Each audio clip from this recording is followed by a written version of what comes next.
Hello dear students, let us start with our new topic estimation of errors. Last period में हमने types of errors देखे थे in detail.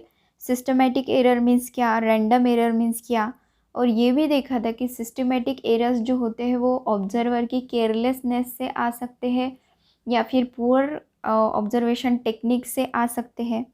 वो हम minimise कर भी सकते हैं. लेकिन रैंडम एरर्स जो होते हैं वो क्लाइमेटिक कंडीशंस की वजह से भी आ सकते हैं, और या फिर सिस्टम में जो कुछ भी सेटअप होता है, इंटरनल सेटअप, उसकी वजह से भी रैंडम एरर्स आ सकते हैं. तो ये जो एरर्स है वो मिनिमाइज़ करने के लिए सिर्फ़ और सिर्फ एक ही तरीका है कि हम लोग ज़्यादा से ज़्यादा रीडिंग्स लें, क्योंकि रैंडम एरर्स हम टोटली वैनिश नहीं कर सकते. सिस्टमेटिक एरर हम लोग वैनिश कर सकते हैं, लेकिन रैंडम एरर्स सिर्फ मिनिमाइज़ किए जा सकते हैं, कम किए जा सकते हैं. तो कम करने के लिए हम क्या करेंगे, नंबर ऑफ़ रीडिंग्स बढ़ाएंगे.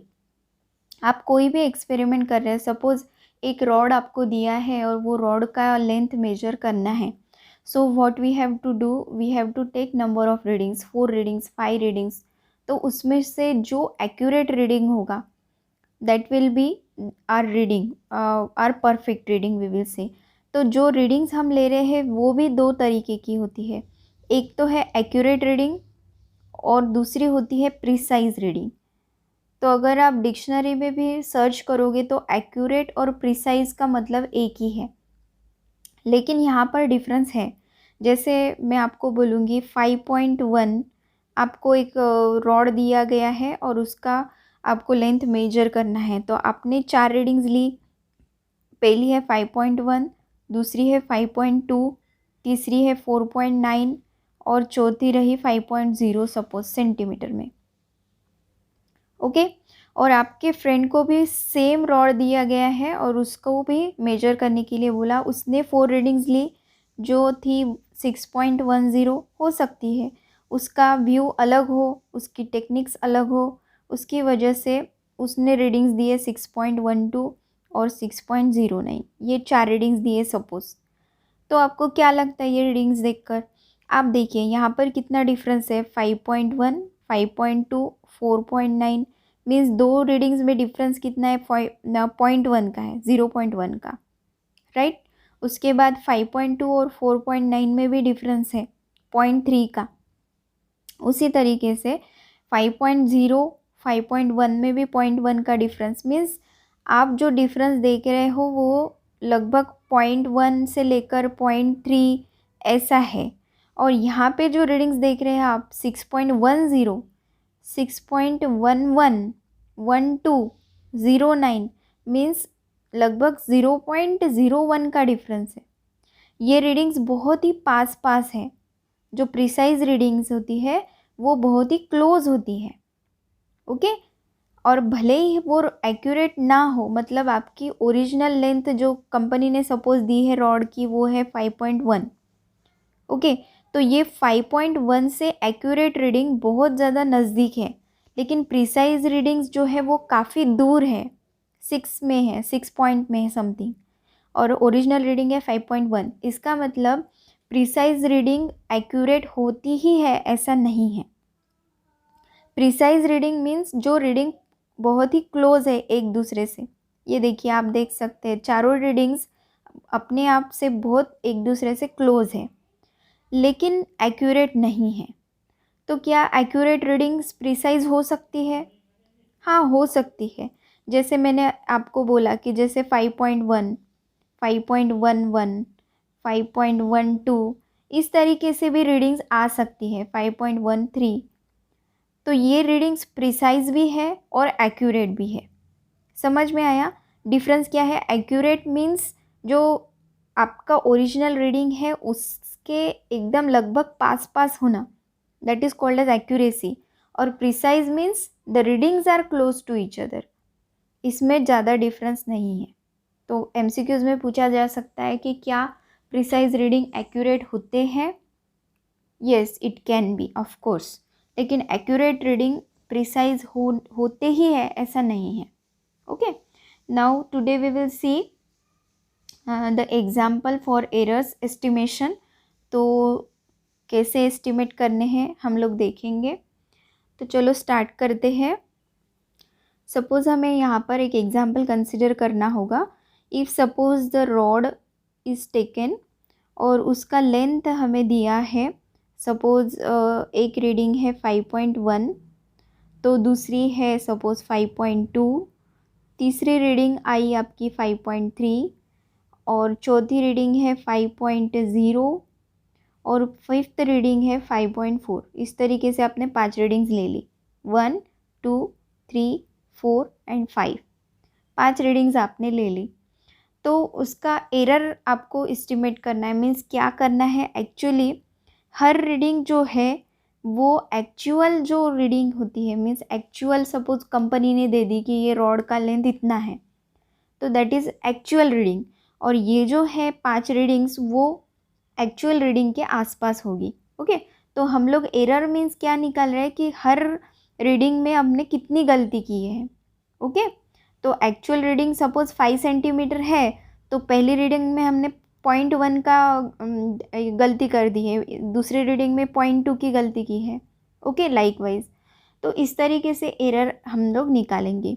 तो सभी रीडिंग्स में मीन करेंगे हम लोग x बार। सपोज ये क्या है, मीन एरर या फिर अरिथमेटिक मीन निकालेंगे। तो कैसे निकालना है, suppose first reading is 5.1, 5.2, 5.3 plus 5.0, 5.4। ये हमारी जो 5 रीडिंग्स है उसको डिवाइड करेंगे 5 से। Okay, so if we add all these readings, so what we are getting 26 divided by 5, तो अल्टीमेटली हमें मिलेगा 5.2 सेंटीमीटर। इसका मतलब है ये सभी का जो एक्यूरेट मीन है तो वो है 5.2 सेंटीमीटर। तो इसके बाद हम क्या निकालेंगे, एब्सोल्यूट एरर, मीन्स हर एक मेजरमेंट में हमने कितना डिफरेंस किया है, कितना चेंज लाया है, या फिर एक्चुअल वैल्यू से हम कितना भटक चुके हैं। Okay, so that we will find out, तो वो लिखेंगे डेल्टा। तो आगे नेक्स्ट इस पे देखेंगे हम लोग। So let us see absolute error is equal to, तो कैसे निकालना है हमें, डेल्टा x1। तो हमने x बार की वैल्यू निकाली थी 5.2 सेंटीमीटर, और अभी हमें देखना है एब्सोल्यूट एरर मीन्स क्या, एब्सोल्यूट एरर। तो हर डेल्टा x सपोज हमें निकालना है, सो फॉर फर्स्ट वैल्यू, तो हर रीडिंग से हमें मीन वैल्यू में से हर रीडिंग को माइनस करना है। मतलब जैसे 5.2 जो हमारा मीन आया था, x बार आया है, उसमें से हर एक मेजरमेंट माइनस करना है। तो पहला मेजरमेंट था 5.2 माइनस 1, 5.2 माइनस 5.1, तो ये रहा पहला हमारा डेल्टा x1। उसके बाद डेल्टा x2 मीन्स क्या, 5.2, फिर से मीन से माइनस करना है हमें। मीन जो आया था 5.2, उसमें से सेकेंड रीडिंग माइनस करनी है, तो सेकेंड रीडिंग थी 5.2, और डेल्टा x3 था 5.2, अगेन मीन में से थर्ड रीडिंग माइनस करनी है, तो थर्ड रीडिंग क्या थी 5.3। डेल्टा x4 मतलब क्या, 5.2 मीन में से माइनस करनी है चौथी रीडिंग, दैट इज 5.0, और डेल्टा x5 मतलब फिफ्थ रीडिंग जो है हमारी वो माइनस करनी है मीन में से, तो चौथी फिफ्थ रीडिंग था 5.4, इस तरीके से। तो अभी हम देखेंगे कि डेल्टा x, तो डेल्टा क्या डिनोट करता है, डेल्टा रिप्रेजेंट द चेंज, या फिर एक्यूरेट रीडिंग से हम लोग कितना हमने गलती की है, या फिर डेल्टा मीन्स कितना दूर है रीडिंग से हम। ठीक है, तो 5.2 माइनस 5.1 ये कितना आएगा आंसर, 0.1। ओके, सिंपली माइनस करना है, 5.2 माइनस 5.2 इट बिकम्स 0.0। देन यहाँ पर आपको थोड़ा डिफ़िकल्टी लग रही होगी, 5.2 माइनस 5.3 तो -0.1, ठीक है। लेकिन हमेशा याद रखना यहाँ पर कि एरर हमेशा पॉजिटिव लिखना है आपको, मतलब मॉड यहाँ पर यूज़ करते हैं हम, तो always it is positive, okay. 0.1, फिर 5.2 माइनस 5.0 इट बिकम्स 0.2। यहाँ पर फिर से माइनस आने वाला है, okay. So we are writing it positive again 0.2, इस तरीके से। तो सभी वैल्यूज़ जो है वो पॉजिटिव लिखना है। और अभी हम मीन निकालेंगे, mean absolute error, mean absolute error. So we can write here as, जितना भी डिफरेंस आया है हर एक स्टेप में वो ऐड करेंगे और डिवाइडेड बाय 5 करेंगे। 0.1 प्लस 0.0, 0.1, फिर से तीसरा जो डिफरेंस है ये वाला 0.1, फिर फोर्थ रीडिंग आई 0.2 और लास्ट भी आई 0.2। ये सभी को ऐड करेंगे और डिवाइडेड बाय 5 करना है, ओके। सो लेट अस सी, ये आपको ध्यान से देखना है हमने क्या किया। डेल्टा x1 मीन्स 5.2 जो मीन है उसमें से फर्स्ट रीडिंग माइनस की, फिर x2 means second reading minus की, थर्ड मीन्स जो तीसरी रीडिंग है वो माइनस की, x4 मीन्स फोर्थ रीडिंग, और इस तरीके से जितने भी रीडिंग्स हैं उसका हमने डेल्टा वैल्यू फाइंड आउट किया है। फिर क्या करना है, all this we have to add, जो डिफरेंसेस आए हैं सभी को ऐड करना है और डिवाइडेड बाय 5 करना है। So let us see what is the addition of all this. तो यहाँ पर मैं लिखती हूँ x bar delta x bar. अभी यहाँ पर क्या आएगा, delta x bar. Delta x bar means it is mean absolute error, it become 0.8 upon 5, तो इसका आंसर आएगा 0.16 सेंटीमीटर, ठीक है। तो ये हो गई हमारे मीन एब्सोल्यूट एरर, ओके। तो अभी इसका मतलब क्या है 0.16, और इसको रिप्रेजेंट कैसे करते हैं, इसका क्या है पोजीशन, रिप्रेजेंटेशन कैसा करना है। सपोज़ एक कोई भी मास है सपोज़, या फिर कोई भी फिजिकल क्वांटिटी है, तो उसका एवरेज वैल्यू हम लिख रहे हैं यहाँ पर। सपोज़ इट इज़ 5.2, जैसे हमारे इस इक्वेशन से एवरेज आया 5.2, और ये जो है 0.16, ये क्या है 0.16 मीन्स इतना एरर है, या फिर इतनी जो 0.16 ये जो वैल्यू है ये एवरेज चेंज है, मतलब 5.2 ये मेन हमारा वैल्यू है, और इसमें 0.16 या तो ऐड हो सकते हैं या फिर माइनस हो सकते हैं, इस तरीके से। This is the representation, okay. This is change, 0.16 क्या है, ये चेंज है, ओके।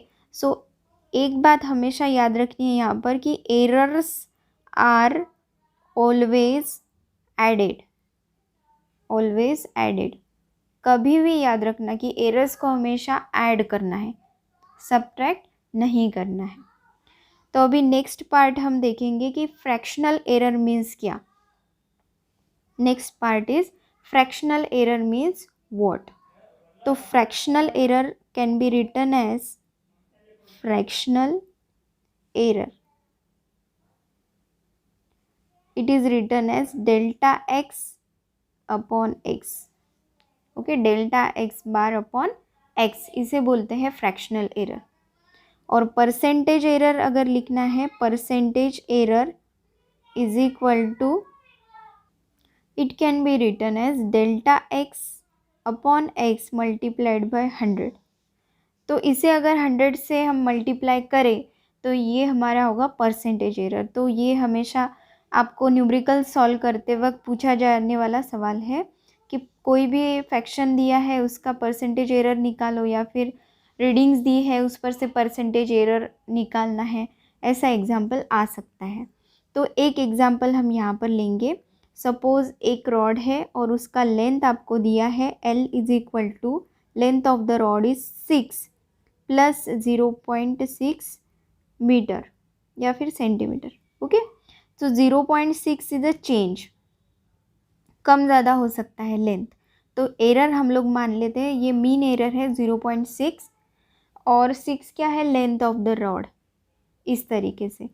और जब फ्रैक्शनल एरर हमें पूछा जाता है, फ्रैक्शनल एरर, तो उसे कैसे लिखना है, देखो, length of the rod is given to you, so we can write it as delta x bar upon x। तो डेल्टा x मीन्स क्या है, ये वैल्यू है, कितनी है 0.6, और x की वैल्यू कितनी है, ये है 6। Likewise, so answer is 1.1, okay, 0.1। So what is the value, it is 0.1। तो ये है हमारा fractional error, it is called as fractional error. तो इसी से परसेंटेज एरर हम कैसे निकाल सकते हैं, percentage error is equal to delta x upon x multiplied by 100। तो ये हमारा रेशो यहाँ पर तैयार है 0.1 मल्टीप्लाइड बाय 100 करें तो आंसर आता है 10, मीन्स 10%। तो इसका रिप्रेजेंटेशन कैसे किया जाता है, what is the meaning of this. तो रिप्रेजेंटेशन यहाँ पर मैं लिखती हूँ, रिप्रेजेंटेशन कैसा करें। तो 6 क्या है, इसकी लेंथ है, एक्चुअल लेंथ, ओके, और ±10%, इस तरीके से हम लिख सकते हैं। या फिर कोई भी MCQs में अगर क्वेश्चन पूछा जाए कि length of the rod is given as 6 ±10%, तो इसका मतलब क्या है, 6 का 10% करना है आपको। तो 6 का 10% क्या आएगा, 0.6, 6 into 10/100, okay, so it gets cut, तो 0.6। तो ये रहा आपका एरर जो है यहाँ पर परसेंटेज में दिया हुआ, तो ये आएगा 6 ± 0.6। तो इस तरीके से भी क्वेश्चन पूछा जा सकता है। तो नेक्स्ट टॉपिक हम देखेंगे यहाँ पर प्रोपोगेशन ऑफ एरर, या फिर एडिशन और सब्ट्रैक्शन कैसे करते हैं एरर्स में, addition oblique subtraction, okay. If suppose there are 2 boxes, okay, 2 box आपको दिए हैं और इसका वॉल्यूम आपको दिया है 2 सेंटीमीटर क्यूब और इसका दिया है 4 सेंटीमीटर क्यूब, ओके। ये इसका V1 है और इसका V2 लिखा है यहाँ पर, और जो एरर है वो है यहाँ पर 0.02 और यहाँ पर है 0.04 है सपोज, ओके। तो एडिशन और सब्ट्रैक्शन मीन्स कैसे एरर में कैसे होते हैं वो हम देखेंगे। कि सपोज़ आपके एक फ्रेंड है और आप है, दोनों के लिए एक मैंने टास्क दिया कि take out the volume of this first cube, और आपके फ्रेंड को बोला कि take out the volume of this V2 means second box.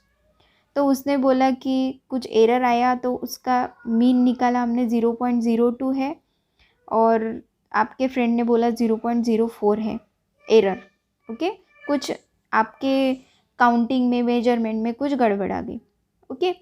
तो जब भी आप काउंट करोगे, आपसे पूछा कि what is the length, what is the breadth, तो अगर आपने लेंथ और ब्रेथ मेजरमेंट में भी गड़बड़ कर दी तो वो जो एरर्स है वो ऐड होंगे, ना कि कम होंगे, बराबर है। मीन्स जितनी भी फिजिकल क्वांटिटीज़ है वो मेजरमेंट करने में आपने गलती की तो वो एरर्स ऐड होंगे, ना कि सब्ट्रैक्ट होंगे। तो उसी तरीके से अगर मैंने आपको बोला कि ये जो V1 है, okay, volume of first box और वॉल्यूम ऑफ सेकेंड बॉक्स, तो दोनों को ऐड करना है। तो टोटल वॉल्यूम कैसे निकालेंगे हम, total volume is equal to, तो ये रहा 2 और ये रहा 4, तो ये हो गया 6, राइट है। लेकिन एरर्स तो हमने देखी ही नहीं, तो एरर्स क्या है 0.02 प्लस 0.04, तो ये आ गया 0.06। तो अल्टीमेटली हम क्या लिखेंगे, टोटल वॉल्यूम कैसा लिखेंगे, 6 ± 0.06 सेंटीमीटर क्यूब, इस तरीके से। मीन्स यहाँ पर हमने एरर्स ऐड कर दिए। उसी तरीके से हमें अगर सब्ट्रैक्ट भी करना है, जैसे हमने यहाँ पर क्या किया, वॉल्यूम V1 प्लस V2 किया था, लेकिन यहाँ पर हम क्या करेंगे, माइनस करेंगे. Okay, so what will be the answer again. तो एक रूल हमेशा ध्यान में रखना है कि अगर एडिशन भी हो एरर्स की और सब्ट्रैक्शन भी हो तो भी हमें ऐड ही करना पड़ेगा. एरर्स जो है वो हमेशा ऐड होते हैं. जैसे V1 माइनस V2 कर दिया मैंने यहाँ पर, तो it will be means volume को हम माइनस करेंगे. ओके, मैंने बड़े से छोटे को माइनस कर दिया. It is suppose V2 minus V1, तो 4 माइनस 2 बिकम्स 2. लेकिन जो एरर्स थे जैसे 0.02 प्लस 0.04, तो ये तो ऐड ही होंगे. तो हमारा आंसर आएगा 2 प्लस माइनस 0.06. मीन्स एरर्स को हमेशा ऐड करना है. वॉल्यूम भले ही आप सब्ट्रैक्ट कर लो, लेकिन एरर्स को हमेशा minus he plus he. One more example we will take. If suppose resistances are there, R1 is equal to 5 plus minus 0.05, और दूसरा है R2 is equal to 2 plus minus 0.01 suppose. तो सीरीज़ में अगर लगाया है हमने तो R1 प्लस R2, ये फॉर्मूला आप सभी को पता होगा, तो ऐड करेंगे 5 plus 0.05 plus 2 plus minus 0.01. Okay, इस तरीके से. तो हमारा आंसर आएगा 7, 5 plus 2 7, 0.06. Okay, this is so simple example. तो नेक्स्ट पॉइंट हम लोग देखेंगे कि we will see how to multiply. Okay, multiplication कैसे करना है एरर्स का. सपोज एग्जाम्पल लेते हैं हम यहाँ पर. एरिया, उसका जो फॉर्मूला है हम सबको पता है, area is equal to length into breadth, right. Area is equal to length into breadth. एक second, just we will write it properly. Okay, तो कैसा लिखना है मल्टीप्लिकेशन के लिए, डेल्टा ए अपॉन ए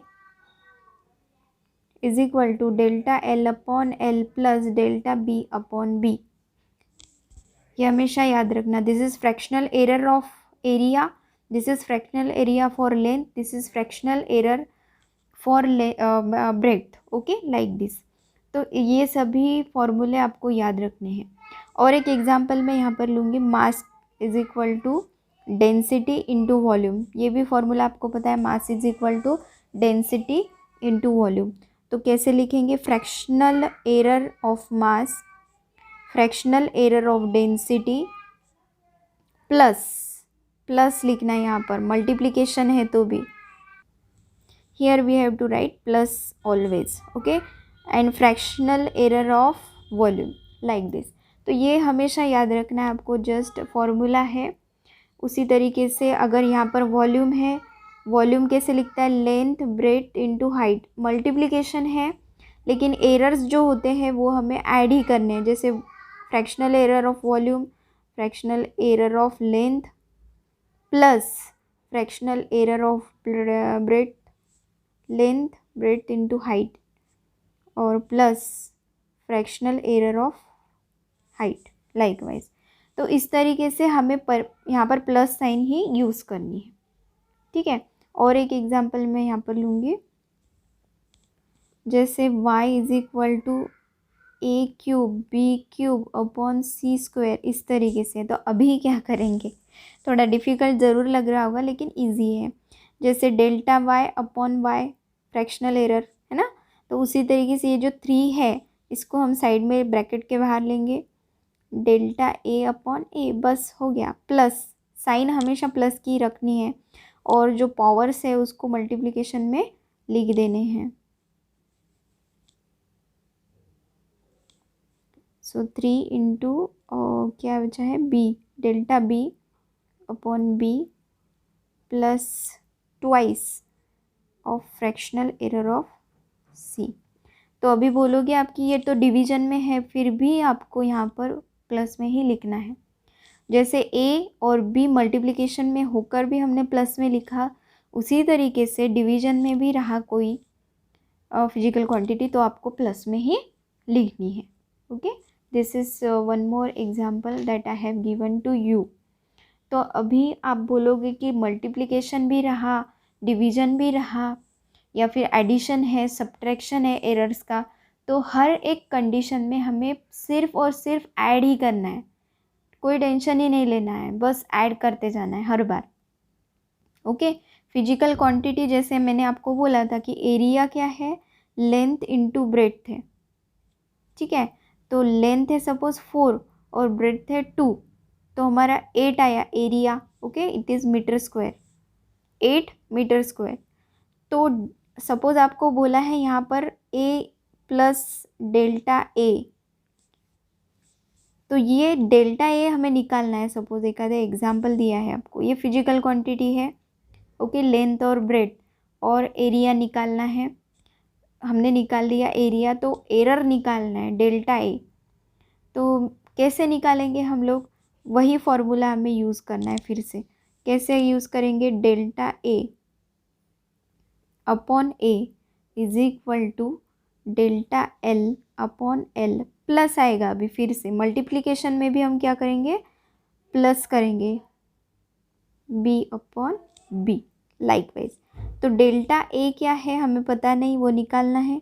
एरिया है 8, अभी हमने निकाला. तो डेल्टा एल मीन्स क्या है, लेंथ, वो भी हमें दी है. तो लेंथ क्या है, 4 है. ओके, और डेल्टा एल क्या दिया है, 0.04, ये भी वैल्यू हमें दी है, गिवन है. और डेल्टा बी भी हमें गिवन दी है 0.02 अपॉन 2. तो इसका फाइनल आंसर क्या आएगा, जैसे हम लोग कैलकुलेट करते हैं, तो 0.04 अपॉन 4, ये आएगा 0.01 प्लस 0.01. तो इसका आंसर है delta A upon 8 is equal to 0.02. तो सीधा हम यहाँ पर मल्टीप्लाई करेंगे, 0.02 मल्टीप्लाई करेंगे, तो डेल्टा ए है 0.16. Okay, so this is delta A means it is change in the original accurate value of area. Okay, so A plus delta A becomes 0.16, 8 plus 0.16. तो ये इक्वेशन में हमें डेल्टा ए निकालना था. बाकी सभी वैल्यूज़ हमें दी थी, ये एरिया भी दिया है, डेल्टा एल भी, बी, एल, और all these values we know. Okay, so this is what the concept is.